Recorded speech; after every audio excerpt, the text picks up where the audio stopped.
Bismillahirrahmanirrahim. Assalamualaikum warahmatullahi wabarakatuh. Alhamdulillahirabbil alamin. Assalatu wassalamu ala asrofil anbiya'i wal mursalin wa ala alihi wa sahbihi ajma'in. Amma ba'd. Alhamdulillah.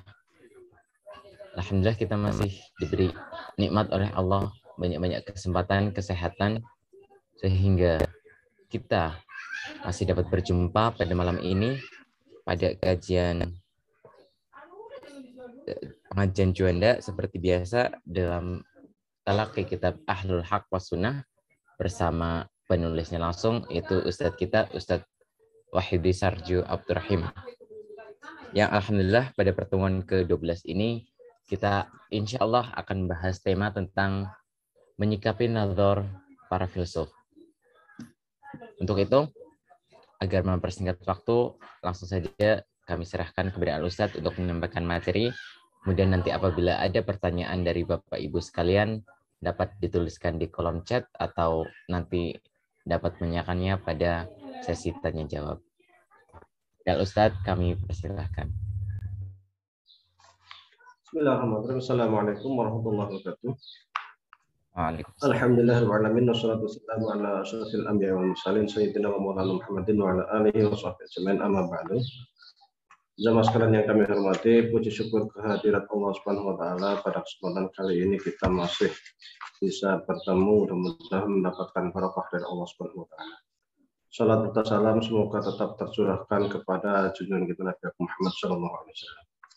Mohon maaf minggu sebelumnya kita absen karena kurang sehat ya. Alhamdulillah sekarang udah baik. Pertemuan sebelumnya kita membahas tentang nazar, kemudian kita sampaikan bahwasanya umumnya para filsuf itu ketika berbicara terkait dengan nazar menggunakan logika Aristoteles, di mana logika Aristoteles itu sering juga disebut dengan istilah al-Burhani. Jadi kalau di Muhammadiyah itu ada namanya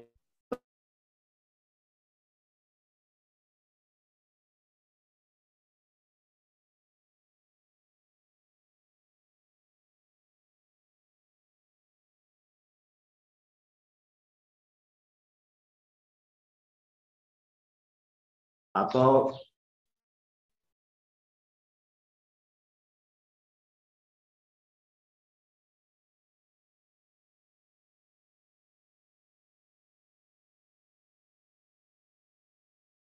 angkatan filosofis.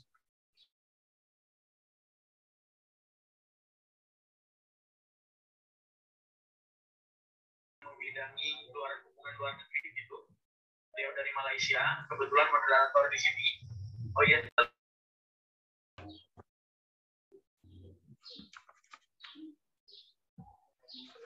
Pendekatan filsafat. Maka di dalam pendekatan filsafat ini yang umum digunakan oleh para ulama kita atau para filsuf kita adalah dengan kias Aristo, yang itu memang mereka menyontek lah setelahnya itu nyontek atau menukil dari pendapat-pendapat para filsuf Yunan. Dan memang para filsuf Yunan itu ketika berfilsafat sering menggunakan pijakan logika, dan yang diterjemahkan ke dunia Islam waktu itu diantaranya adalah logika Aristoteles, yang itu sangat berpengaruh terhadap pijakan para filsuf. Kemudian di sini dikatakan walaysa lil qail ayyaqula, ketika kita itu belajar filsafat Yunani, kemudian kita itu belajar logika Aristoteles, tidak layak kemudian kita mengatakan inna hadan naw'a minan nadhari fil qiyasil aqli bid'atun. Kita tidak bisa mengatakan bahwasanya belajar filsafat ataupun belajar kias Aristo ataupun sarana-sarana lain yang datang dari luar Islam, yang datang dari Yunani, itu dianggap sebagai bid'ah.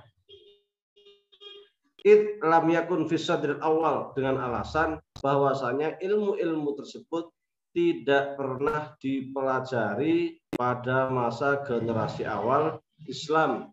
Ternyata tuduhan-tuduhan bahwasanya sedikit bid'ah karena tidak ada contoh dari Rasulullah dan sahabat itu sudah ada sejak zaman dulu. Bahkan Ibnu Rus pun menyadari itu dan mengatakan seperti itu. Ada orang yang dikit-dikit mengatakan bid'ah sehingga belajar filsafat pun dianggap bid'ah, belajar logika Aristoteles pun dianggap bid'ah. Fa'inan nadhara aidan fil qiyasil fiqhi wa anwa'ihi wa syai'un ustunbita ba'da sadr awal. Karena jika kita itu mengatakan bahwasanya belajar filsafat kok dianggap bid'ah karena nggak ada pada zaman Nabi, ataupun kita mengatakan belajar qiyas Aristoteles dianggap bid'ah karena tidak ada di zaman sahabat, maka sesungguhnya belajar ilmu fikih pun juga nggak ada pada zaman sahabat dengan fikih, istilah fikih itu atau usul fikih. Apalagi usul fikih, kalau fikih mungkin sudah secara praktek kan sudah ya.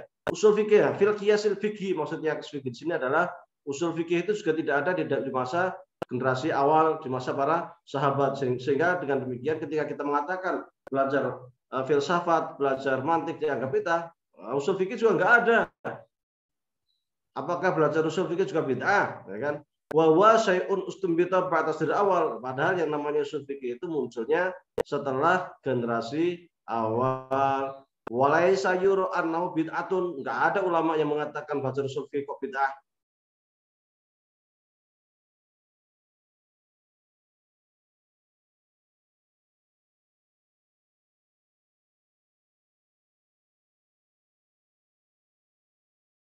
Hal itu dianggap bid'ah. Walihada sababun laisa hadza mawdi'u dzikri. Terkait semacamnya, sebabnya dan sebagainya, kata penulis bukan di sini tempatnya. Kalau kita melihat bahwa fatwa ulama memang pada masa-masa awal itu memang ada beberapa fatwa yang melarang atau membid'ahkan atau mengatakan belajar mantik seperti Ibnu Shalah yang juga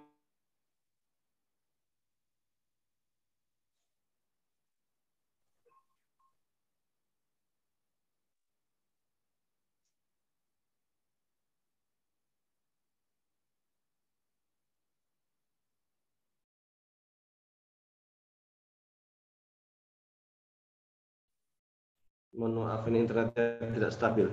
Jadi ilmu mantik itu memang seringnya digunakan awalnya oleh para filosof dan juga para mutakalim Mu'tazilah. Sementara Mu'tazilah maupun para filosof ini sering ditentang oleh para ulama Ahlus Sunnah wal Jamaah karena dengan pandangan-pandangan yang menurut ulama Ahlus Sunnah wal Jamaah itu sangat kontroversi, seperti pendapatnya para filosof yang mengatakan bahwasanya alam raya sifatnya qadim, atau pendapat para filosof yang mengatakan bahwasanya kelak manusia itu dibangkitkan hanya rohnya saja, bukan dengan roh dan jasad, atau pendapat mereka yang mengatakan Allah itu sekadar mengetahui kuliat dan tidak mengetahui juz'iyat dan lain sebagainya. Pandangan-pandangan ini sering dianggap kontroversi dan umumnya karena muncul dari para filosof Yunan. Kemudian para filosof Yunan menggunakan logika Aristoteles, di mana juga logika Aristoteles itu sesungguhnya ketika masuk ke dunia Islam mengalami beberapa fase. Logika Aristoteles yang digunakan oleh para filosof itu hampir-hampir tidak banyak perubahan. Sementara kemudian ketika digunakan oleh ulama kalam, terutama oleh ulama kalam Asy'ari, itu banyak modifikasi. Sehingga ketika kita membaca ilmu mantik, Al-Qistos Al-Mustaqim, misalnya punya Al-Ghazali, ataupun kemudian kita bandingkan dengan logikanya, mantiknya Ibnu Sina, di sana terjadi beberapa perbedaan, terutama terkait dengan istilah-istilah mantik, al-jauhar dan lain sebagainya. Karena para filosof sering mengatakan bahwasanya Tuhan itu juga al-jauhar. Sementara ulama kalam mengatakan Tuhan itu bukan jauhar. Kemudian orang filosof sering mengatakan Allah itu jauharul katif, jauharul latif.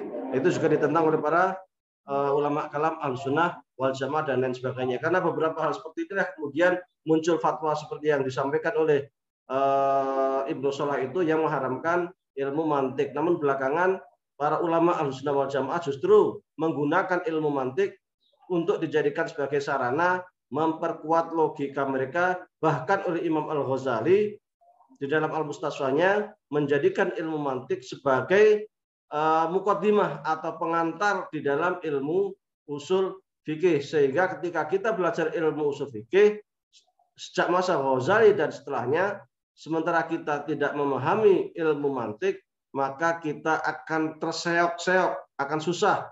Karena ilmu mantik dan usul fikih sudah sangat-sangat menyatu sekali.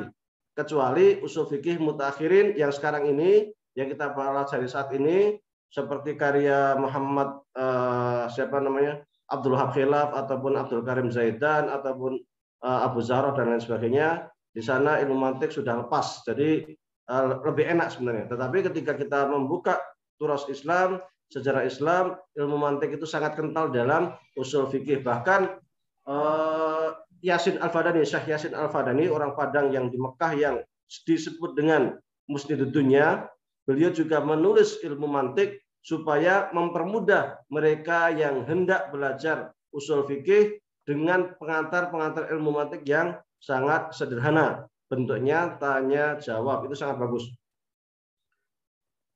Oleh karenanya ketika ilmu mantik ini sudah dianggap oleh para ulama kalam sebagai alat bantu, maka sebenarnya tidak ada masalah seseorang itu untuk belajar ilmu mantik.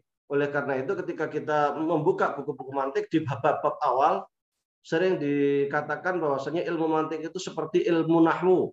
Kalau ilmu nahwu itu menjadi sarana supaya kita itu tidak salah ketika mempelajari bahasa Arab, supaya kita tidak salah mengi'rab dan lain sebagainya, maka ilmu mantik itu menjadi sarana untuk kita itu tidak salah ketika kita berpikir dan berlogika. Nah, seperti itu.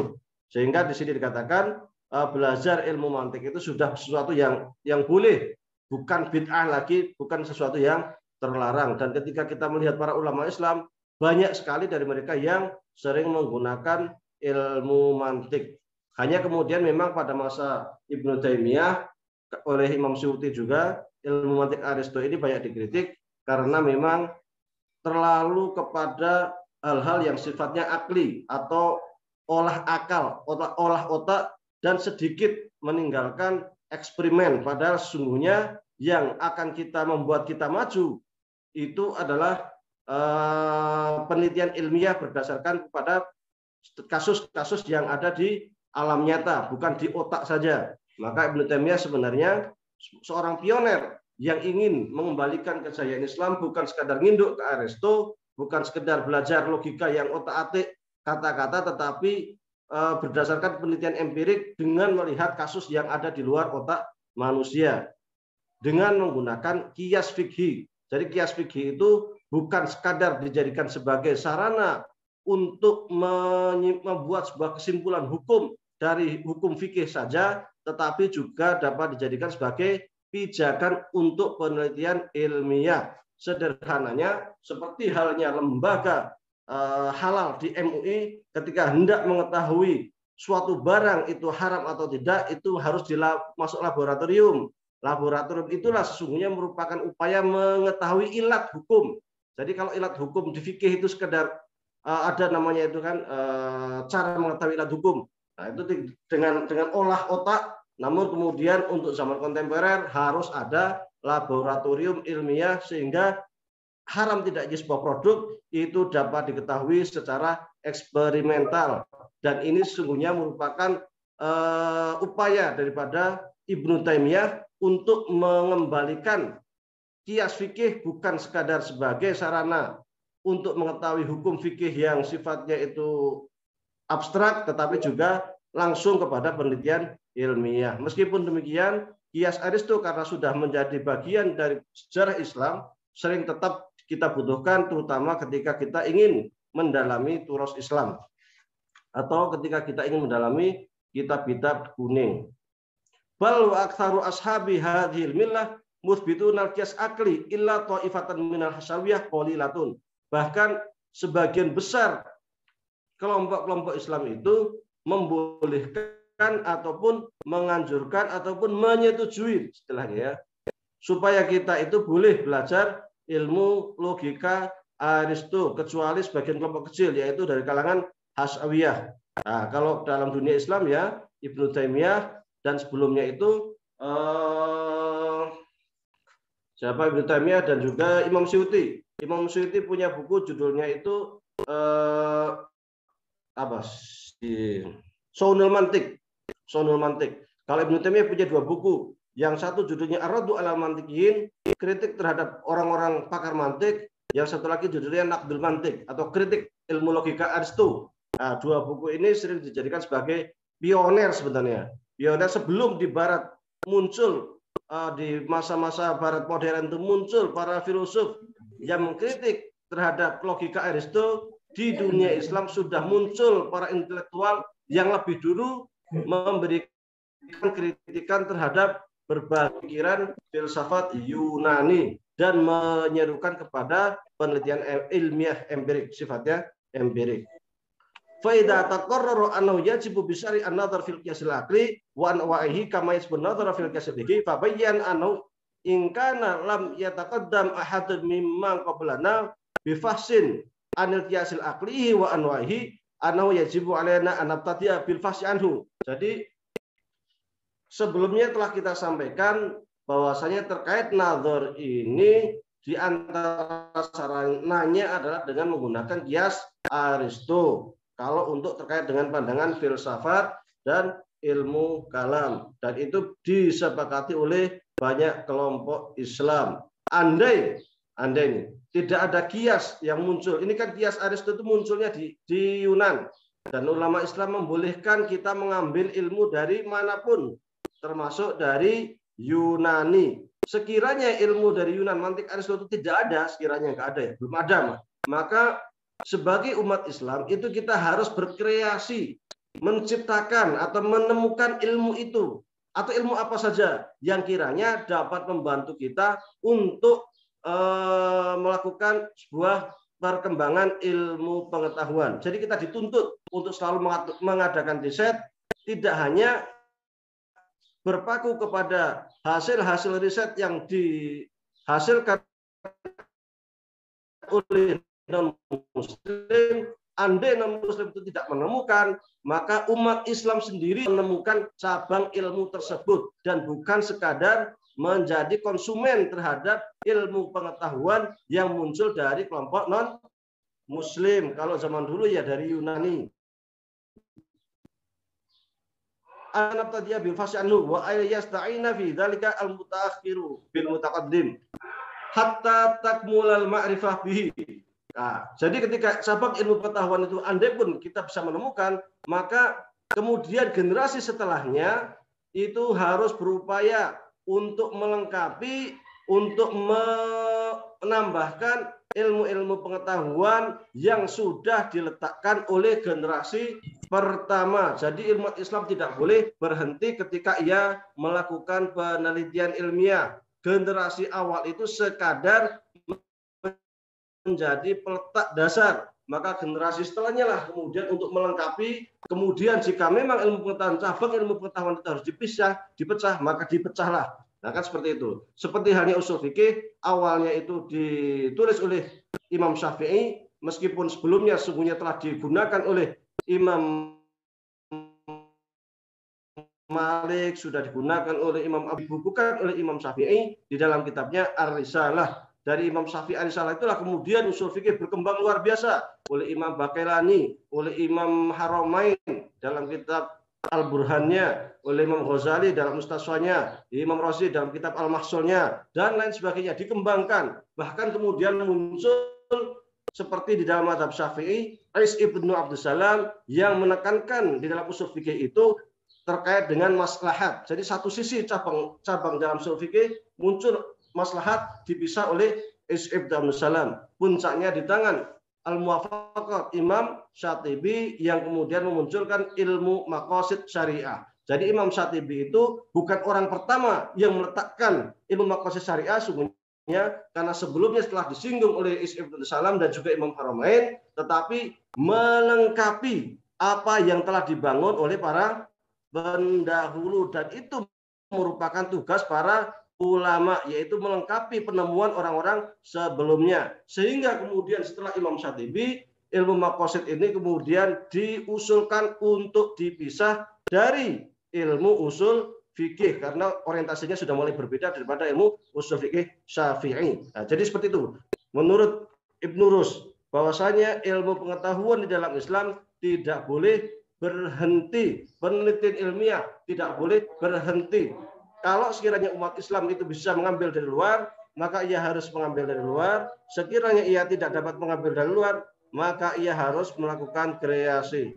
Mohon maaf disediakan Allah.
Bismillahirrahmanirrahim. Wa in kana ghairuna qad fahsa an dzalik, kalau non muslim sudah menemukan sebuah cabang ilmu, sekiranya kita tidak menemukan nih, tapi non muslim menemukan cabang ilmu dulu. Fa bayyinun annahu yajibu alaina an nasta'ina ala ma nahnu bisabilihi bima qalahu man taqaddamna fi dzalik. Maka kita sebagai umat Islam harus mau untuk menggunakan cabang ilmu tersebut. Jadi tidak boleh gengsi untuk menggunakan cabang ilmu yang ditemukan oleh non-muslim, sekiranya itu dapat membantu kita untuk membangun sebuah peradaban. Jadi nggak boleh kemudian dikit-dikit yang dari non-muslim bid'ah, dikit-dikit dari non-muslim nggak boleh diambil, itu nggak boleh. Kalau dikit-dikit yang dari non-muslim itu bid'ah nggak diambil, maka dengan alasan karena generasi awal kita tidak pernah mempelajari, maka sesungguhnya ilmu-ilmu keislaman pun generasi awal Islam juga tidak mempelajari, seperti usul fikih, seperti nahwu, shorof, dan lain sebagainya. Wasawaun akana dzalikal ghair kana aw ghairu musyarikin aw ghairu musyarikin fil millah. Baik orang selain kita. Nah, selain kita itu mereka itu masih seagama dengan kita, sama muslim. Nah, kalau sama muslim enak langsung kita pakai ya kan? Boleh. Apalah ataupun orang yang itu beda milah, beda agama. Boleh kita menggunakan cabang ilmu yang diciptakan oleh non muslim atau teknologi apapun yang diciptakan ditemukan oleh non muslim. Ya sederhananya Zoom kita ini kan yang menemukan non muslim juga ya kan? Facebook, WhatsApp itu non-muslim semua yang menciptakan. Maka kita boleh itu menggunakan menurut Ibnu Rushd selagi itu memberikan manfaat, dan kita tidak boleh mengklaim bahwasanya hal itu dianggap sebagai perbuatan bid'ah. Dan menurut Ibnu Rushd, kiranya mereka tidak menemukan itu, harusnya itu kita yang menemukan hal itu. Sayangnya kita nggak menemukan ya, selalu dari barat aja. Kita cuma sekedar konsumen. Nah, ini kan sebuah ironis. Ya, kalau zaman Ibnu Rushd, padahal zaman Ibnu Rushd umat Islam itu masih berada di poros peradaban, umat Islam masih maju, non muslim masih mundur. Itu pun Ibnu Rushd itu menyampaikan nggak apa-apa kita gunakan ilmu dari non muslim. Pada waktu itu umat Islam lebih maju tuh, apalagi sekarang ya kan. Maka kalau zaman sekarang ini kita dikit-dikit bid'ah ya udah repot juga itu. Dan itu nampaknya sudah disadari sekali oleh Ibnu Rushd.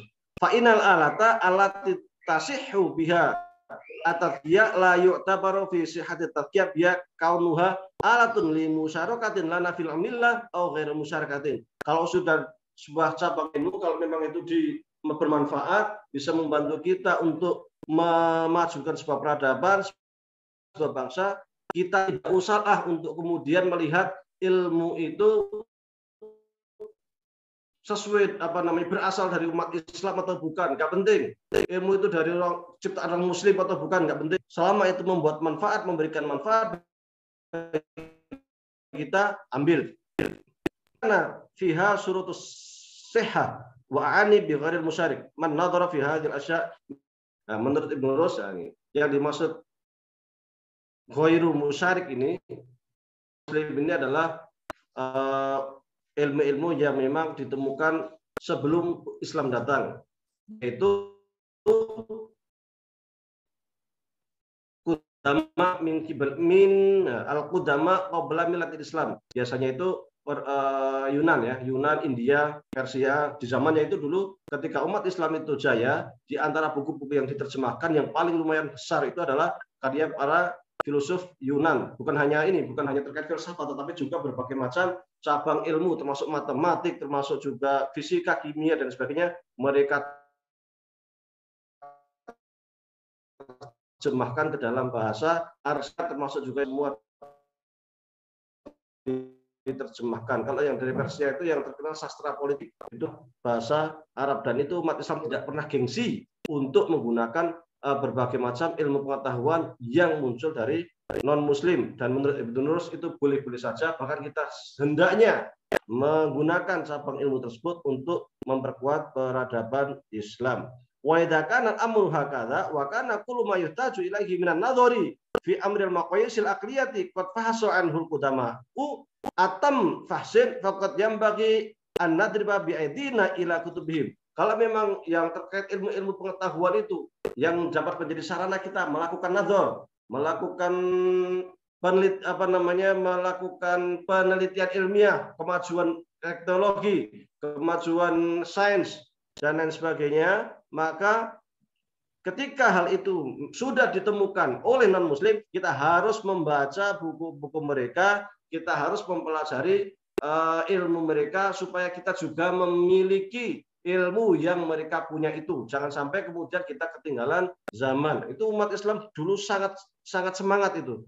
Kalau ketika ada umat non-Muslim kok punya cabang ilmu yang umat Islam belum punya, semangat mereka, kita harus kuasai. Secepatnya, terjemahkan. Oh, akhirnya muncul terjemahan luar biasa. Dulu yang namanya Darul Hikmah di Baghdad itu perpustakaan luar biasa besar, jutaan judul buku itu.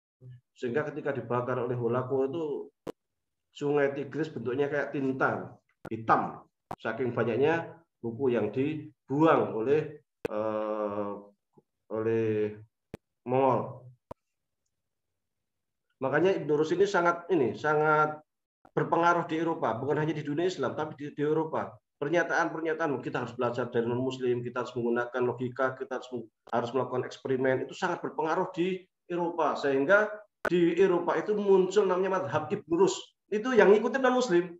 Jadi para intelektual muda non-Muslim di Eropa Barat itu mereka membuat sebuah kelompok namanya madhab Ibnu Rus atau Arusdiyah kalau bahasa Arabnya itu. Para pencinta Ibnu Rus. Nah, ini mereka sampai membuat sebuah kelompok, sampai Ibnu Rus itu dibuat patung, saking bangganya mereka dengan Ibnu Rus, dan semua ilmu-ilmu pengetahuan yang berasal dari Islam mereka pelajari, mereka terjemahkan, luar biasa. Akhirnya Barat maju juga kan. Nah, ini diantara majunya Barat setelah zaman ke-8 ya, diantara pionernya yang punya pengaruh ya Ibnu Rus ini.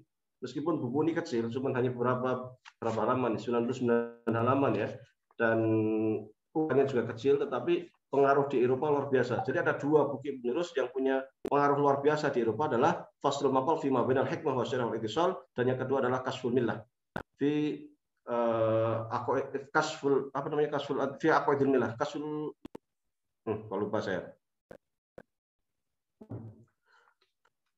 Jadi Ibnu Rus itu memang terkenal orang yang sangat bangga dengan ilmu pengetahuan, mendorong ilmu pengetahuan dan juga mendorong penelitian ilmiah serta supaya umat Islam, supaya siapapun tidak gengsi terhadap ilmu dari manapun ia datang. Oh, yang buku satu lagi itu Manhajul Adillah fi Aqwaidil Millah, punya penulis. Wa idza kana al-amru hakadha wa kana kullu ma yuhtaju ilaihi minan nazar fi amril maqis al-aqlan.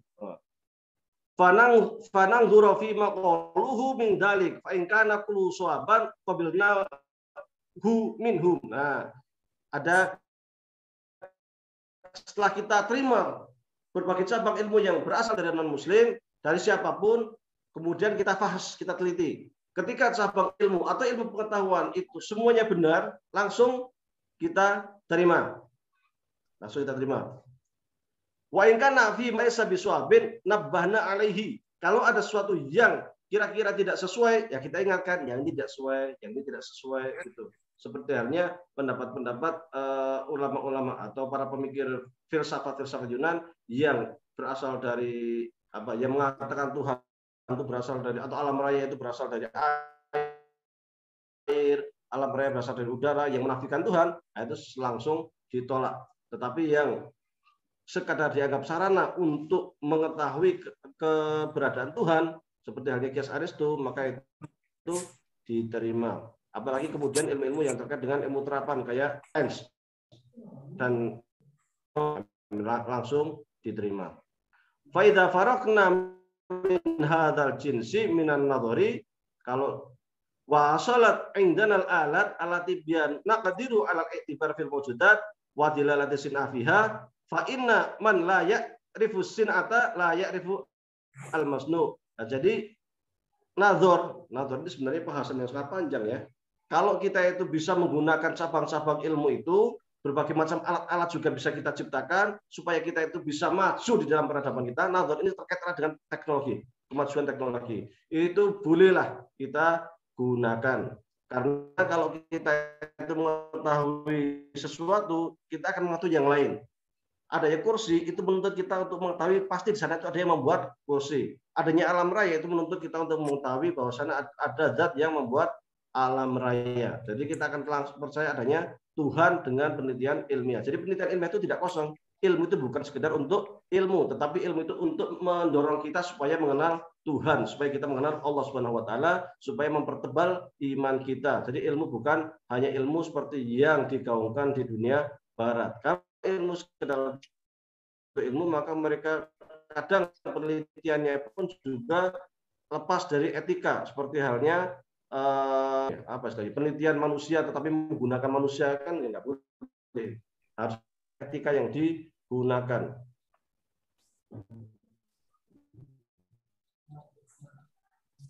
Ya, cloning manusia nggak boleh ya.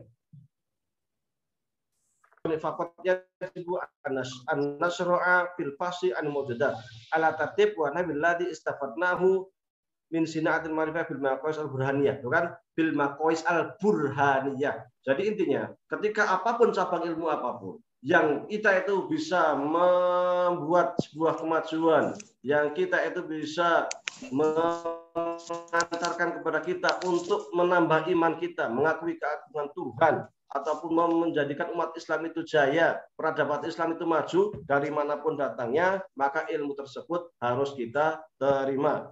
Kias apapun, ataupun kias itu mungkin metodologi ya, metodologi riset apapun itu harus kita terima. Metodologi riset yang di sini disebut dengan istilah al-burhani. Kalau di majelis lain namanya burhani.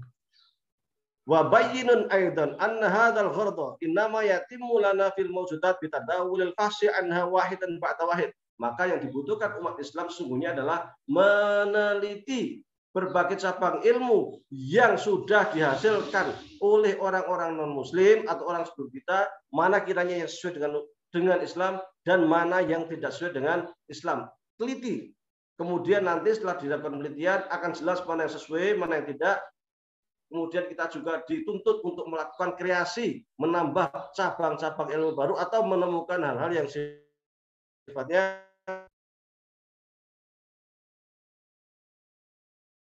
baru, tidak hanya berhenti kepada muslim tersebut. Ini kayaknya apa? Ini disampaikan itu sudah ratusan tahun yang lalu, tapi kok kayak cocok sekali dengan zaman kita sekarang. Wa yasta'ina fi dzalikal mutaakhiru bil mutaqaddim. Kita sebagai orang yang lebih terbelakang menemukan cabang ilmu itu, ya harus mau menerima ilmu pengetahuan yang sudah ditemukan oleh non-muslim.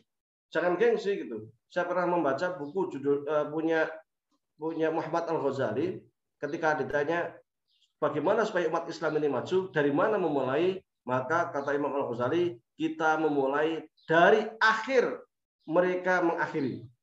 Jadi kalau umpamanya di barat itu majunya itu sudah metafase, ya kita memulai dari akhir metafase itu. Bukan kita mulai dari nol lagi. Karena kalau kita mulai dari nol, wah kita nggak akan maju-maju. Mereka semakin maju, kitanya semakin terbelakang. Maka kita harus memulai dari terakhir mereka mengakhiri. Maka untuk bisa sampai seperti itu, ya dituntut tenaga ekstra luar biasa untuk mempelajari sains dan teknologi yang dimiliki oleh non-muslim, oleh barat. Sehingga ketika kita bisa menguasai semuanya, maka kita bisa memulai dari apa yang mereka akhiri. Kalau tidak, semakin jauh lah kita ketinggalan. Luar biasa ini menurut zaman dulu, tapi kayak tulisan buku sekarang. Ala misali ma'arada fi ulumi ta'alim fa innahu law faradna sinat al-handasah fi waqtina hadza ma'tuma wa kadzalika, itu seperti halnya cabang ilmu terkait dengan ilmu handasah, apa insinyur, terkait dengan astronomi. Kalau mereka sudah pelajari, ya kita pelajari juga. Kemudian setelah itu kita berkreasi, bukan hanya berhenti mempelajari saja, tetapi kita juga harus mampu melengkapi apa-apa yang sudah dipelajari oleh non-muslim. Al-hay'ah, ilmu hay'ah itu ilmu astronomi. Handasah itu ya apa ya, yang biasa dipelajari di ilmu sains ya.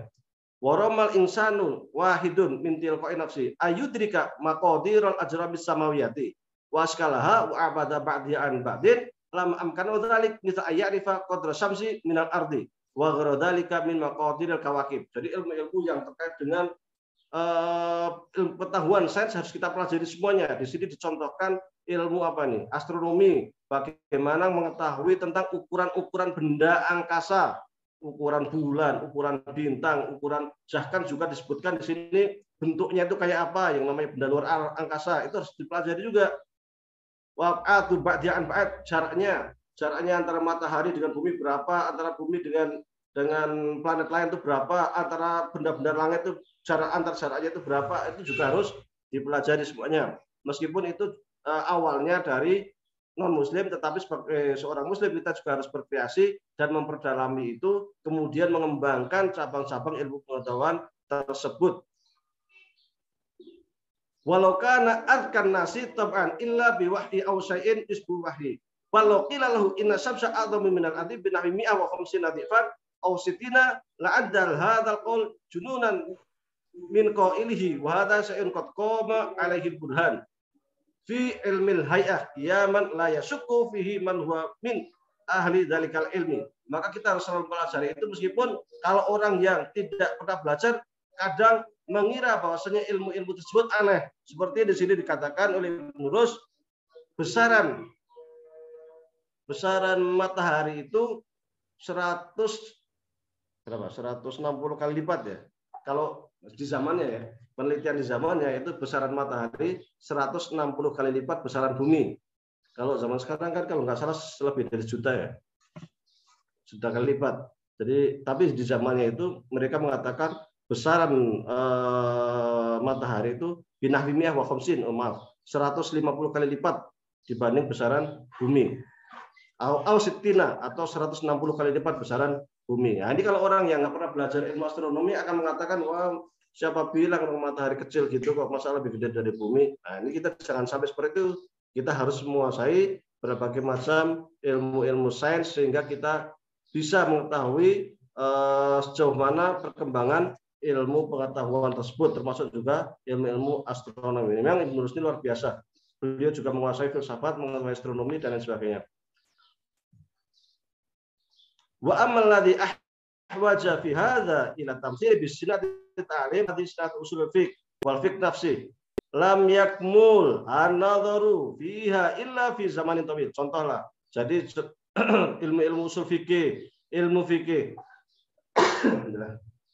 itu sendiri bisa menjadi sebuah cabang ilmu yang baik, yang independen, yang bagus, itu butuh waktu yang cukup lama, tidak sekali jadi.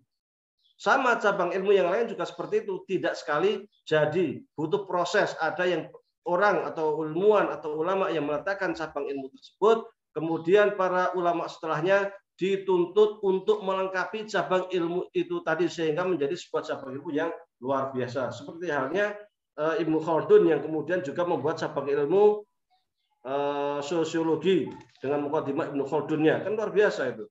Itu umat Islam yang membuat kan. Dari umat Islam banyak juga menciptakan cabang-cabang ilmu pengetahuan. Kamu generasi setelahnya lah kemudian melengkapi. Terkait dengan psikologi itu sebenarnya di dalam kitab-kitab tasawuf itu sangat luar biasa sekali. Tinggal kemudian bagaimana kita mempelajari kemudian membuat cabang-cabang ilmu keislaman yang independen gitu, yang psikologi dalam artian psikologi yang sesuai dengan ajaran Islam ya. Cuman kita keburu mundur sehingga ilmu psikologi justru maju di barat sehingga muncul sekarang seperti An-Najati. An-Najati itu berusaha untuk mengkaji ilmu psikologi sesuai dengan kacamata Islam. Sehingga yang muncul bukan sekadar tajribah ataupun eksperimen yang menafikan Tuhan seperti halnya manusia dianggap punya sifat ego sehingga dia itu yang muncul hanya anak, saya sehingga nanti muncul sifat individualistik dan lain sebagainya. Tetapi juga ada hal lain bahwasanya ada saya, anak, tetapi juga ada di luar saya.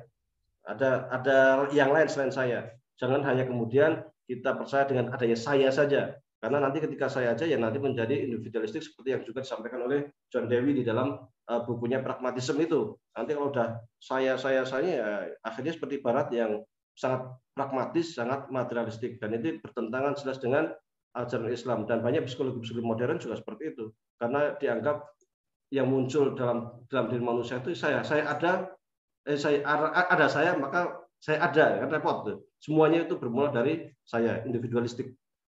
Atau yang disampaikan oleh Freud yang mengatakan bahwasanya unsur terpenting dalam diri manusia, psikologi manusia itu adalah terkait dengan seksual. Ini juga harus ditinjau ulang karena pendapat-pendapat itu juga berbahaya sehingga nanti di masa modern memunculkan pergaulan luar biasa terkait dengan seks bebas dan lain sebagainya. Ini juga harus kita hindari. Maka sesungguhnya umat Islam itu banyak PR di dalam berbagai macam cabang ilmu, termasuk juga psikologi, termasuk juga antropologi, semuanya lah.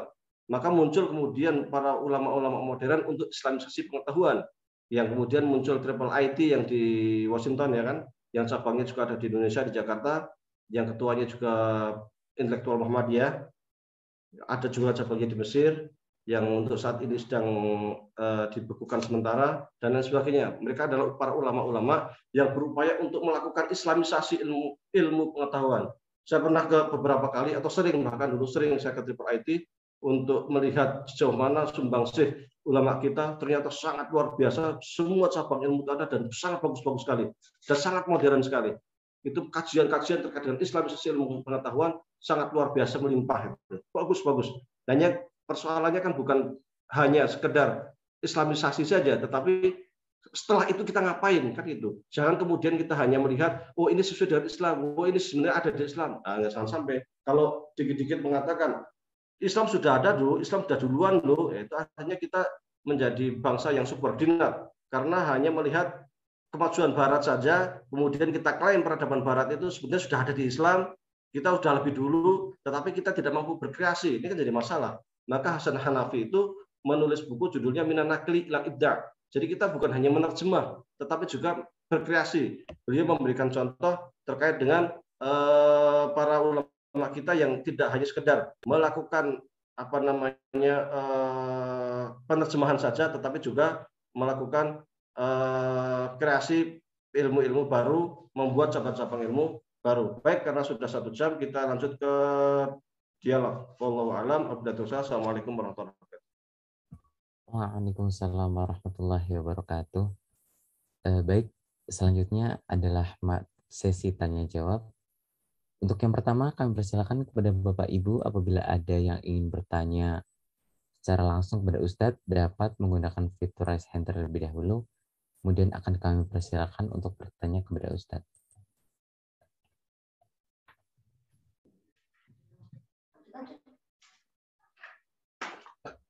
Apabila belum ada, izinkan saya untuk membaca pertanyaan yang sudah ada di kolom chat, Ustadz. Dari Bapak M. Nurwatoni bertanya tentang apa kira-kira dampak dari pemisahan ilmu yang tadi Ustadz sampaikan, mulai dari pemisahan ilmu mantik dengan usul fikih maupun pemisahan antara usul fikih dengan maqasid syariah. Ustadz mungkin bisa dijawab terlebih dahulu. Jadi kadang pemisahan ilmu pengetahuan itu sebuah hal yang darurat. Terkadang ya, darurat itu artinya karena cabang ilmu sudah sangat berkembang. Ketika cabang ilmu sudah sangat berkembang, maka biasanya akan ada muncul para ulama yang mencoba konsentrasi di dalam subbagian dari ilmu tersebut. Dan ternyata subbagian dari ilmu tersebut ternyata sangat luas. Dikajinya sangat luas sehingga wah ini kalau masih masuk nginduk kayaknya akan terlalu berat. Maka kemudian dipisah. Itu contoh sederhana ya usul fikih itu dengan ilmu maqasid. Sebenarnya terkait maqasid syariah itu masuk di dalam pembahasan maslahat mursalah. Tapi ketika maslahat mursalah ini dikembangkan, dikaji oleh Ibnu Abdul Salam, itu menjadi satu buku yang sangat tebal, kisaran 400-an halaman. Itu hanya membahas tentang maslahat mursalah. Akhirnya kemudian dikaji lagi oleh Imam Syatibi, itu ternyata sampai 2 jilid, 4 jilid. Al-Muwafaqah itu 4 jilid. Luar biasa. Wah, ternyata akhirnya para ulama, wah ini kalau masih masuk dalam usul fikih kayaknya akan terlalu dalam ini. Maka kemudian kita pecah saja. Itu biasa di dalam ilmu pengetahuan, itu sangat biasa. Dan memang biasanya munculnya pemisahan cabang ilmu itu ya karena kebutuhan itu. Ada yang dulunya itu terpisah kemudian gabung. Contoh terkait yang saya sampaikan tadi, ilmu mantik. Itu kan awalnya terpisah dari usul fikih. Nggak ada hubungannya usul fikih dengan ilmu mantik Yunan. Usul fikih itu biasanya terdiri dari bahasa Arab, kemudian atau bahasa Arab ya, awalnya itu aslinya itu ilmu usul fikih itu dari bahasa Arab. Kaidah-kaidah yang muncul di dalam bahasa Arab. Sehingga muncul kaidah namanya setiap perintah itu wajib. Al-amru yufitu wujub illa idza sarfatu qarinatun. Kata perintah itu menunjukkan sebuah kewajiban kecuali jika ada indikasi yang menunjukkan bahwasanya perintah bukan sebuah kewajiban, maka dia tidak wajib. Seperti mafhum mukhalafah, mantuk, mafhum muwafaqah, hakiki, majazi, am, khos, mustarak dan sebagainya. Itu sebenarnya kaidah bahasa semua, bahasa Arab.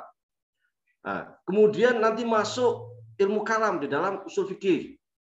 Karena ketika ada muncul pertanyaan masalah kata perintah itu kapan munculnya, siapa yang memerintahkan, mungkin nggak kata perintah itu turun sebelum manusia ini ada, sebelum hukum ini ada, dan lain sebagainya. Terus yang memerintahkan siapa? Allah itu siapa? Wah, akhirnya nanti muncullah pembahasan ilmu kalam. Nah, akhirnya ilmu kalam mulai masuk di dalam usul fikih. Awalnya murni bahasa Arab, kaidah-kaidah. Akhirnya muncul ke usul fikih. Kemudian otomatis nanti butuh teori, kan harus ada praktek. Butuh fikih masuk.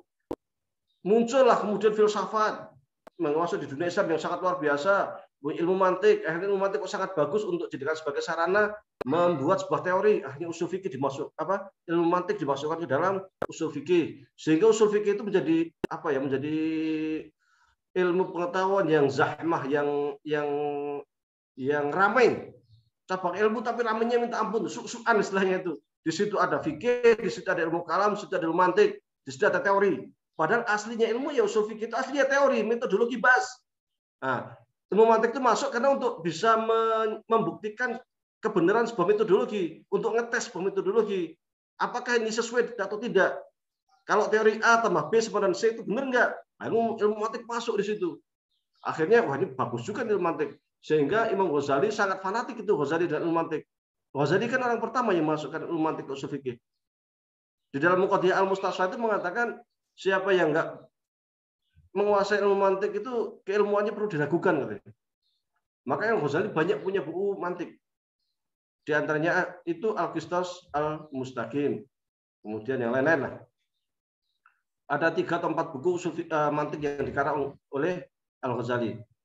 Tapi kemudian para ulama mutakhir, apalagi yang ulama-ulama kontemporer ini, melihat kalau cabang ilmu seperti usul fikih ini yang awalnya dari bahasa, kemudian kalam masuk, kemudian mantik masuk, jadi ribet orang ingin belajar usul fikih itu, sulit minta ampun. Dan itu disadari itu. Bahkan Ghazali sendiri nyadar itu. Tapi kata Ghazali, kalau sebenarnya sih kayak mantik, kayak ilmu kalam itu sebenarnya sih bukan ilmu usul fikih. Nyadar. Tapi karena sudah menjadi hal yang lumrah orang membahas usul fikih itu dimasukkan ilmu kalam, dan memang sangat terkait erat, ya mau nggak mau kita nggak bisa melepaskan. Itu menurut Al-Ghazali. Dan ini kemudian oleh Imam Syatibi juga dibahas. Kata Syatibi, ilmu usul fikih itu mestinya teori aja lah, nggak usah kemudian ilmu kalam masuk, kemudian mantik masuk, bikin pusing. Maka dalam al-muwafaqatnya itu terkait hal-hal yang terkait dengan ilmu kalam itu nggak dimasukkan oleh Imam Syatibi. Termasuk mantik Aristo, meskipun dia itu ada di dalamnya, mencampur, tapi tidak menjadi hal yang apa ya, yang terpisah ataupun nampak banget gitu. Tetapi dia merasuk di dalamnya gitu. Dan sehingga kita ketika membaca itu lebih enak di dalam kitab Al-Muwafaqat. Kalau dari sisi susunan apa macam-macam, sebenarnya bau mantik Aristonya juga nampak di dalam kitab Al-Muwafaqat itu. Tapi Syatibi sudah berusaha untuk melepaskan itu, melepaskan ilmu mantik, ilmu kalam dari kitab usul fikih supaya kita tuh nggak pusing lah belajar teori, tapi juga bahas filsafat, juga bahas tentang logika, bahas pusing. Akhirnya ulama para kontemporer zaman kita sekarang melihat benar juga yang disampaikan oleh Syatibi ini. Apalagi kemudian para ilmuwan kontemporer melihat bahasanya usul fikih itu ya memang harusnya konsentrasi di teori saja, yang tidak terkait dengan teori usul fikih nggak usah lah, aja dilepas lah, mulai ditalak, ilmu logika itu ditalak, dipisah lagi, udah kamu jangan masuk usul fikih.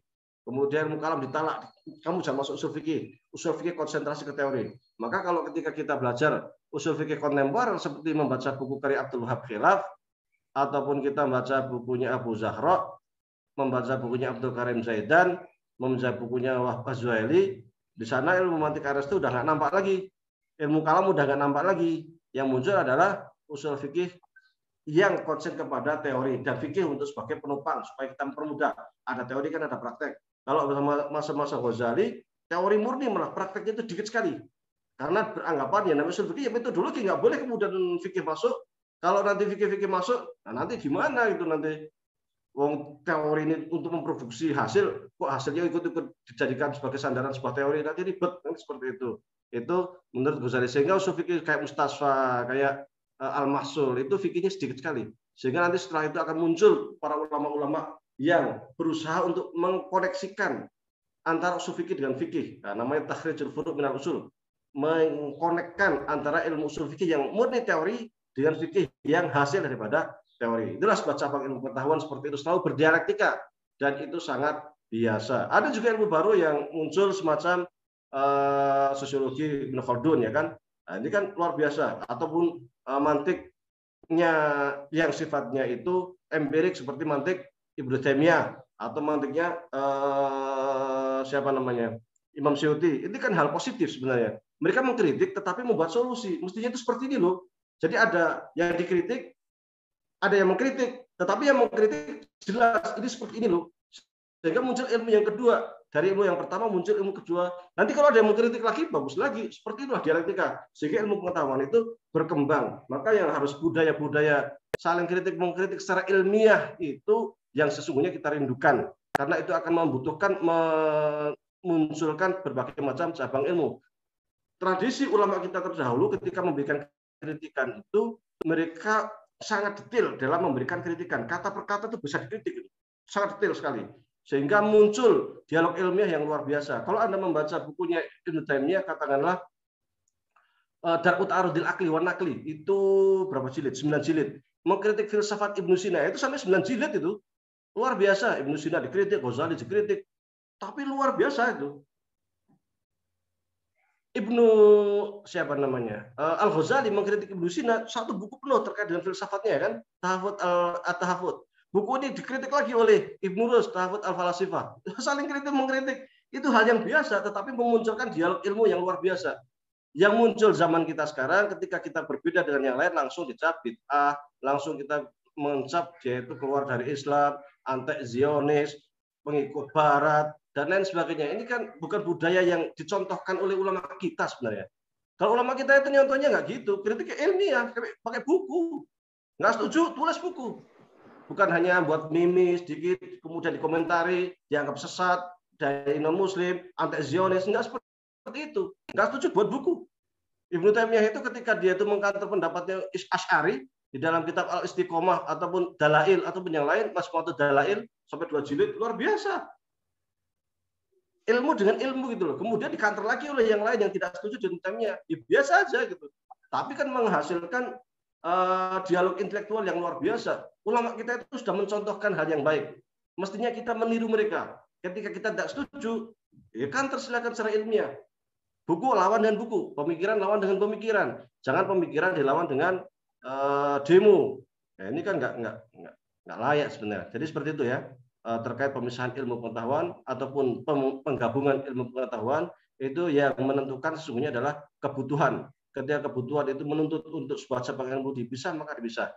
Sama dengan ulumul hadis kan begitu. Ulumul hadis itu dulu nyampur dengan hadis. Kayak punya Sahih Bukhari, mukadimahnya kan ulumul hadisnya kan cuma di mukadimah dikit. Tapi kemudian dikembangkan oleh generasi setelahnya. Kemudian Ibnu Shalah membuat cabang ilmu sendiri, dicopot ya kan. Ulumul hadis itu dari kitab hadis yang sebelumnya hanya mukadimah tipis, kemudian dikembangkan menjadi sebuah cabang ilmu yang sangat tebal, independen. Nanti dari ulum hadis nanti muncul lagi jarh wa ta'dil, ya kan? Ya seperti itulah. Jadi termasuk dalam ilmu bahasa juga sama. Bahasa Arab nahwu awalnya ya nggak ada yang mikir nahwu, kemudian orang ajam belajar bahasa Arab nggak bisa i'rab, nggak bisa tahu belakangnya, pembacaan belakang gimana, akhirnya ini nanti muncul ilmu nahwu, dari ilmu nahwu nanti muncul ilmu arad, dari ilmu arad nanti muncul ilmu balaghah. Ya kan seperti itu. Jadi cabang ilmu memang seperti itulah ya. Pecah tidaknya itu tergantung kebutuhan. Kadang ada yang dari kecil melebar, ada yang melebar masuk menjadi satu. Nah, itu biasalah. Wallahu a'lam. Baik, terima kasih Ustadz atas jawabannya. Kemudian sekali lagi kami tawarkan kepada para Bapak Ibu jamaah sekalian, apabila ada yang ingin ditanyakan secara langsung kepada Ustadz Wahyudi, dapat langsung menyalakan saja mikrofonnya atau dapat pula menuliskan pada kolom chat untuk nanti dapat kami bacakan. Selanjutnya Ustadz, masih ada pertanyaan lewat kolom chat dari Bapak Haryadi Andi terkait dengan bagaimana ilmu kalam mampu mendorong kebangkitan Islam dalam pengembangan ilmu pengetahuan. Karena masih ada yang cenderung menolak produk dari luar, bahkan sampai ada yang terjerat dengan sampai terjerat taklid, ada yang terjerat taklid hingga melakukan perlawanan destruktif yang dianggap sebagai sebuah jalan kebenaran. Monggo Ustaz, mungkin dapat dijawab terkait dengan bagaimana ilmu kalam dapat mendorong kebangkitan Islam. Ilmu kalam itu kan membahas banyak hal sebenarnya. Satu, terkait interaksi manusia dan Tuhan. Yang kedua, terkait interaksi manusia dengan manusia. Yang ketiga, terkait interaksi manusia dan alam raya. Yang keempat, terkait dengan apa yang akan terjadi setelah manusia meninggal dunia. Cuman sayangnya, ilmu kalam saat ini itu jadi seakan-akan ya, bagi orang-orang yang awam, orang-orang yang nggak tahu ilmu kalam, itu berubah hanya sekedar menjadi ilmu takwil saja, terkait takwil, takwid, Wahabi, Asy'ari, itu aja. Padahal kalau kita baca ilmu kalam, katakanlah baca kitab-kitab Imam Ijzi, kemudian Syarhul Maqasid, Syarhul Mawaqif, yang kitab-kitab babon ilmu kalam, Al-Mughni karya siapa namanya, Qadhi Abdul yang sampai 22 jilid, itu luar biasa itu. Ilmu kalam di sana itu bukan sekadar terkait dengan takwil, tafwid, Wahabi, istilahnya kalau zaman sekarang lah ya, Asy'ari, enggak seperti itu. Kalau kita buka di dalamnya itu, di situ dibahas tentang astronomi, dibahas tentang fisika, dibahas tentang semacam-macam. Luar biasa. Jadi karena memang ketika berkaitan dengan manusia, katakanlah, manusia sebagai posisi khalifah di muka bumi. Nah, ini kan kita harus tahu tuh, bagi posisi kita di muka bumi itu harus bagaimana? Sebagai khalifah itu bagaimana? Ini kan luar biasa. Jadi sangat ilmu kalam itu sesungguhnya sangat mendorong bagi umat Islam itu untuk maju. Bukan hanya membahas tentang Tuhan saja. Karena nanti di ilmu kalam itu kan nanti akan terjadi ruang waktu. Ruang itu apa? Waktu itu apa? Bisakah ruang waktu itu begini? Ruang waktu itu dari bahasan luar biasa panjang di dalam ilmu kalam. Tentang atom. Yang justru yang menemukan bom atom mestinya umat Islam. Tapi yang menemukan kok Barat ya. Padahal kalau kita lihat di dalam ilmu kalam itu bahasan atom itu sangat luar biasa. Sampai berjilid-jilid. Sampai bahkan ada namanya madhab atomisme lah istilahnya itu. Orang-orang Islam yang ingin membuktikan Tuhan itu dengan membuktikan adanya atom, dengan pergerakan atom, kenapa atom kok berputar, kenapa atom kok nggak diam, atom itu kenapa kok dianggap paling kecil, apakah bisa dipotong atau enggak, itu ada di ilmu kalam itu. Itu zaman Imam Ijzi, Imam Rozi itu sudah dibahas itu. Makanya aku bilang, mestinya itu reaktor nuklir, pembangkit nuklir itu mestinya umat Islam yang menemukan itu. Tapi kok Barat ya? Padahal yang membahas tentang atom sangat mendetail itu kita sudah makanannya ilmu kalam itu. Iya. Sampai ada istilahnya itu madhab atomisme itu. Karena sedikit-sedikit tentang atom. Apakah atom bisa dibelah? Kenapa atom berbuat? Kenapa kalau atom begini? Wah, luar biasa. Barang itu kenapa muncul benda? Benda itu karena terjadi di atom. Luar biasa lah, detail sekali. Dan itu di zaman itu ya. Di zamannya ya. Zaman Imam Ghazali, zaman Imam Baqilani, zaman Imam Imam Romain. Itu sudah sedetail itu membahas tentang atom. Makanya mestinya kita yang lebih maju tentang penemuan-penemuan ilmu-ilmu modern terkait atom itu mestinya umat Islam itu. Perkembangan tentang reaktor nuklir itu mestinya umat Islam itu. Kalau kita melihat ilmu kalam itu sebagai sebuah cabang ilmu yang itu untuk pembangunan peradaban, bukan hanya tentang Tuhan. Tapi saya nggak paham sekarang ini. Ilmu kalam itu menjadi seakan-akan sekedar kamu Wahabi, kamu Asy'ari, kamu sekitar itu doang. Kamu tafwid, kamu takwil, isbat. Jadi sempit banget ilmu kalam itu. Padahal kalau Anda baca ilmu kalam itu nggak segitu luas. Yang namanya takwil, tafwid itu bagian sangat-sangat kecil di dalam bahasa ilmu kalam. Sangat kecil. Masih berbagai macam cabang di dalamnya itu. Bahkan di bab akhir ilmu kalam itu bab al-imamah. Apa imamah itu? Konsep kepemimpinan. Mestinya kita itu kalau benar-benar belajar ilmu kalam itu di bab terakhir kepemimpinan, teori-teori politik Islam itu sudah sangat luar biasa. Kita nggak usah silo dengan demokrasi barat lah apa semacam itu. Karena di dunia Islam itu sudah sangat luar biasa terkait dengan teori-teori kepemimpinan itu, terkait dengan teori politik itu. Sangat luar biasa di dalam ilmu kalam, di bab terakhir itu. Mesti ada. Bab terakhir ilmu kalam pasti membahas tentang al-imamah, kepemimpinan, kewajiban seorang pemimpin, hak dan kewajibannya apa, pengangkatan menterinya bagaimana, kalau dia dolim bagaimana, kalau dia ini gimana, cara mencopotnya bagaimana, masa baktinya bagaimana. Luar biasa, sudah sangat detail sekali. Ketika nanti ada kudeta nyikapinya bagaimana, ketika sifatnya itu tidak sesuai dengan hukum Islam bagaimana, ketika seorang khalifah itu kemudian menunjuk anaknya sendiri bagaimana, tidak berdasarkan pemilihan langsung, apakah kemudian boleh dengan menggunakan sistem firmatur, apakah tidak, sangat detail. Kita itu sudah lengkap lah dalam ilmu kalam itu. Tapi itu tadi, belakangan ini memang ilmu kalam itu semacam memang para ulama kalam kontemporer itu termasuk yang jarang di ini ya. Ilmu kalam itu termasuk ilmu yang jarang dipelajari memang oleh generasi sekarang ini, sehingga dianggap ilmu yang mati. Padahal ilmu kalam itu bukan ilmu mati sebenarnya, masih bisa dikembangkan kok. Maka orang-orang seperti Hasan Hanafi, kemudian Abid Al-Jabiri, kemudian Hasan Syafi'i kalau diajar, karena saya juga sering berguru kepada beliau, Hasan Syafi'i, itu beliau adalah ulama-ulama yang sangat konsentrasi untuk memajukan ilmu kalam dan membuat kreasi-kreasi baru di dalam ilmu kalam. Di antara yang diusulkan oleh Syekh Hasan Syafi'i adalah membuat kaidah. Kalau di dalam usul fikih itu ada namanya qawaid usul fikih, ya kan, kaidah-kaidah usul fikih, atau ada namanya qawaid fiqhiyah dalam usul fikih itu. Maka beliau juga mengusulkan nanti ada di dalam ilmu kalam itu qawaid kalamiyah, kaidah-kaidah di dalam ilmu kalam. Kalau kita membuka kalam itu sesungguhnya ada kaidah-kaidah umum yang sering digunakan. Imam Asy'ari dan pengikutnya itu punya kaidah. Ya, Imam Ibnu Taimiyah dan pengikutnya itu punya kaidah. Supaya mempelajarinya mudah, maka dibuatlah satu kaidah itu, dibuat pasal-pasal sehingga kita merujuknya belajar itu mudah. Seperti kalau di dalam Imam Asy'ari itu di dalam kitab Al-Lumah bab pertama mengatakan al-alam hadisun. Nah, ini sebuah kaidah nih. Al-alam hadits. Itu sungguhnya adalah kumpulan dari kaidah-kaidah ilmu kalam yang sesungguhnya cukup lengkap sebenarnya. Cuma karena dia sifatnya matan, memang butuh untuk kemudian disyarah dan dikembangkan. Intinya bahwasanya belajar kalam itu, ilmu kalam itu bukan sekadar belajar tentang Tuhan saja, tetapi juga belajar tentang sains ilmu pengetahuan. Maka ketika tadi saya sampaikan tentang bab nazar, kalau di dalam HP ini tertulis satu kalimat saja, wa innan nazar fil kauni lima arifatillahi wajibun syar'an, ya kan, cuma segitu aja. Ternyata oleh Ibnu Rus ditafsirkan nazar ini luar biasa, termasuk juga bagaimana kita itu menerima berbagai macam cabang ilmu dari non-muslim, bagaimana kita menyikapinya, termasuk juga bagaimana supaya kita itu bisa mengembangkan ilmu pengetahuan. Itu dari bab nazar saja mendorong kita supaya maju gitu. Bab nazar ini mendorong umat Islam supaya kita menjadi pionir peradaban, bukan sekadar membebek. Dan Ibnu Rus menyadari itu. Sehingga Ibnu Rus juga nggak ingin kemudian umat Islam juga membebek saja ke filsafat Yunan atau ke sains-sains yang diciptakan oleh orang-orang Yunan. Maka kata Ibnu Rus, orang Yunan itu ya sekedar meletakkan ilmu, ya kita yang harus melengkapi dan kita membuat baru lagi kalau mereka belum ada, kan seperti itu. Itu sesungguhnya ilmu kalam itu seperti itu, mendorong kita untuk maju, bukan sekadar perdebatan-perdebatan yang memecah belah umat Islam saja.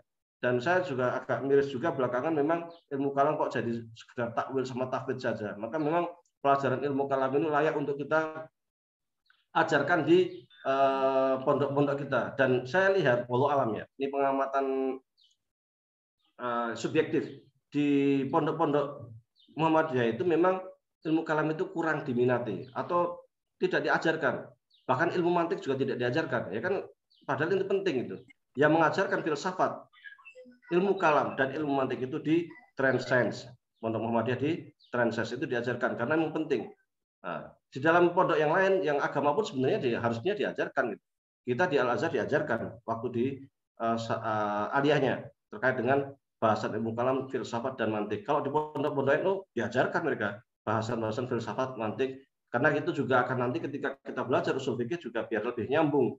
Belajar usul fikih klasik tanpa ada basic ilmu kalam, tanpa ada basic filsafat, tanpa ada basic ilmu mantik, ilmu logika, termasuk logika modern ataupun logika Yunan, hampir dipastikan kita akan kelabakan. Kita seperti nyemplung di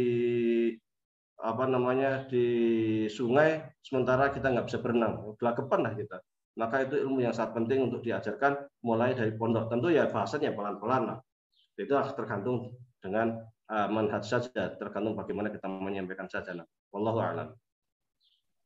Baik, terima kasih Ustadz Wahidi atas jawabannya. Kemudian kembali kami tawarkan kepada para jamaah apabila ada pertanyaan yang ingin disampaikan langsung kepada Ustadz Wahidi, dapat menyalakan mikrofon dan kemudian menanyakan kepada Ustadz. Apabila ada pertanyaan lagi Ustadz dari Bapak Mas Trianda. Beliau pernah membaca buku terkait dengan surga neraka yang tidak kekal yang ditulis oleh oleh Agus Wahyudi.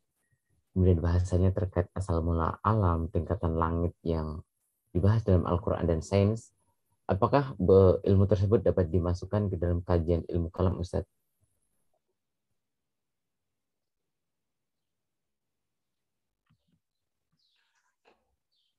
Surga neraka itu memang bagian daripada kajian ilmu kalam. Memang bagian, bukan dimasukkan. Memang bagian dari kajian ilmu kalam. Termasuk apakah surga neraka itu kekal atau tidak, itu termasuk bagian dari ilmu kalam. Kalau tidak salah, Ibnu Qayyim termasuk yang mengatakan neraka ini tidak kekal.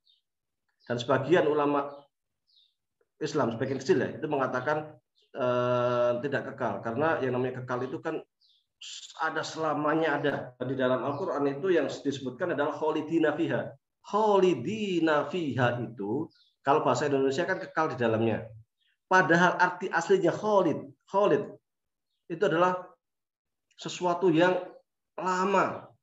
Khalidina fiha abada. Abada itu sesuatu yang lama. Jadi lama, sangat lama. Sampai kita nggak tahu kapan berakhirnya, tapi lama sekali. Kalau andai kata kekal, mestinya tidak menggunakan kata khalid, tetapi digunakan kata bakok. Bakok itu selalu ada, akan selalu ada. Tapi yang digunakan adalah kata khalid, khalidina fiha atau khalidina fiha abada. Sesuatu yang sangat lama sekali yang kita tidak tahu kapan berakhir.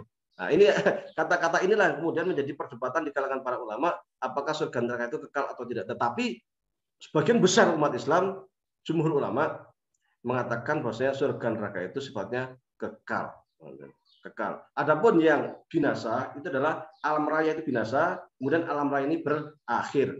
Karena alam raya ini sifatnya fisik.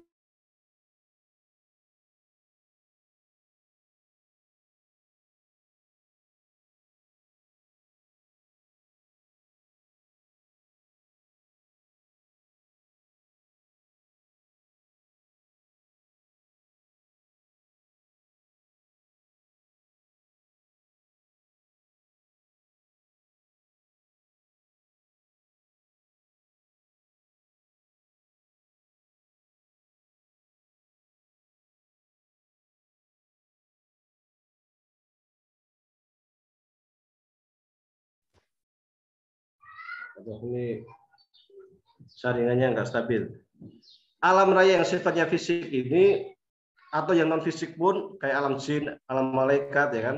Awalnya ada, nanti akan berakhir menjadi ketiadaan. Setelah itu nanti akan muncul alam baru lagi yang kemudian akan ada lagi. Nanti akan ada pertanyaan, kalau surga neraka kekal, menyaingi Tuhan.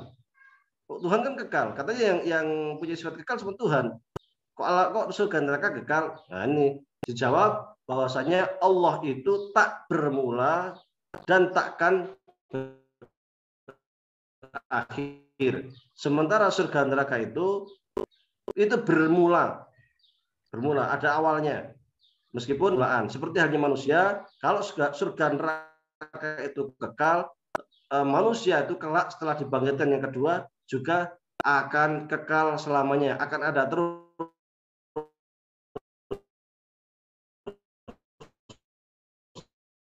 Tapi manusia itu kan bermula dengan nanti suatu Tuhan. Dan surga neraka selamanya dia tetap makhluk yang pergerakannya itu sesuai dengan kehendak Allah Subhanahu wa taala. Tak akan pernah mengingkar ataupun menyalahi terhadap apa yang diperintahkan Allah Subhanahu wa taala karena dia sifatnya makhluk. Wallahu a'lam.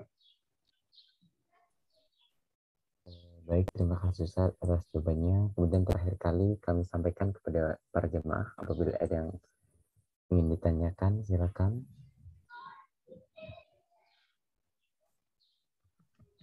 Namun apabila sudah tidak ada, berhubung waktu sudah jam 9 lebih, kami mohon kepada Ustadz untuk dapat menyampaikan penutup, kemudian disertai dengan doa penutup kajian kita pada malam hari ini. Ustadz, kami persilakan.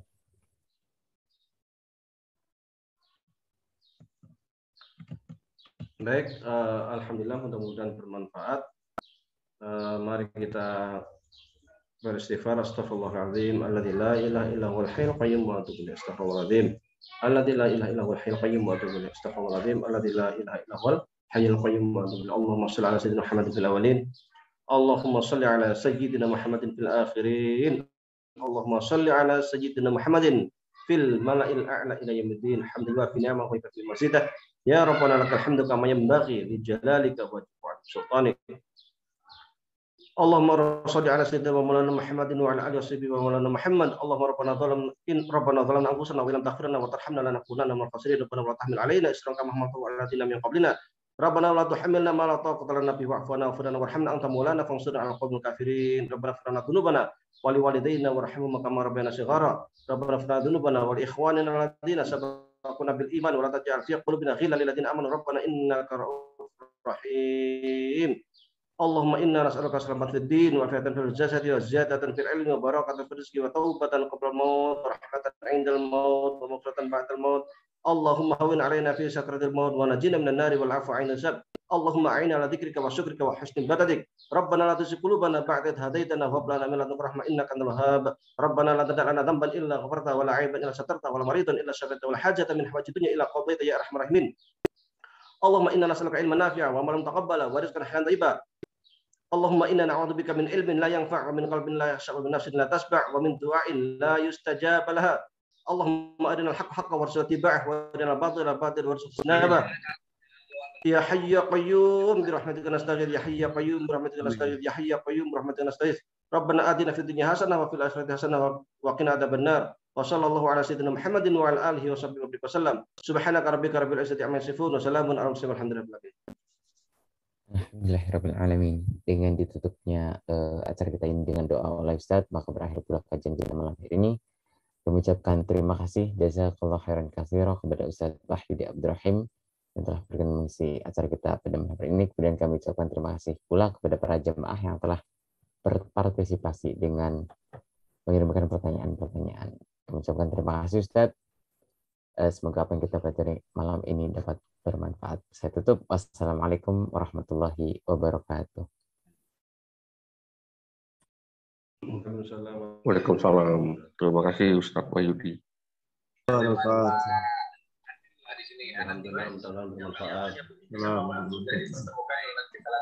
Syukran Ustaz. Terima kasih Pak Manja.